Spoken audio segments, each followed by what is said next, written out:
अस्सलामु अलैकुम वरहमतुल्लाहि वबरकातुहू। जी हाँ नाज़रीन, मैं मोहम्मद आबिद क़ासमी आज फिर हाज़िर हुआ हूँ आप हज़रात की खिदमत में एक बहुत अहम मसले को लेकर। जी हाँ नाज़रीन, जब इंसान अपने रब को भूल जाता है, मन चाहे ज़िंदगी गुजारना शुरू कर देता है और अपने नफ्स की, अपने मन की इस तरह इबादत करता है जैसा कि रब की इबादत करनी चाहिए, तो फिर अल्लाह रब्बुल इज़्ज़त का उमूमी अज़ाब नाज़िल होता है। अगर उन लोगों को कोई तंबीह करने वाला ना हो, अगर भलाई को हुक्म करने वाले और बुराई से मना करने वाले लोग भी ना हो, तो फिर अल्लाह का उमूमी अज़ाब नाज़िल होता है, जिसमें नेक बख्त और बदबख्त सबको शिकार होना पड़ता है। सब पर अल्लाह रब्बुल इज़्ज़त का उमूमी अज़ाब नाज़िल होता है। जैसा कि तुर्की के अंदर एक हादसा आया है जिसमें अल्लाह रब्बुल इज़्ज़त ने न नेकों को देखा है, न बदबख्तों को देखा है, न बुज़ुर्गों की रियायत की गई है। अल्लाह रब्बुल इज़्ज़त का उमूमी अज़ाब नाज़िल हुआ है, जिसमें एक पल भर में बड़े बड़े मकानात ज़मींदोज़ हो गए, बड़े बड़े शहर पल भर में मलबे में तब्दील हो गई। अल्लाह का उमूमी अज़ाब नाज़िल है।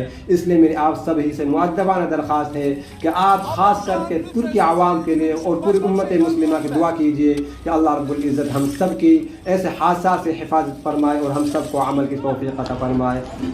आज की वीडियो से इतना ही, फिर मिलेंगे किसी अगली वीडियो के साथ। अस्सलामु अलैकुम वरहमतुल्लाहि वबरकातुहू।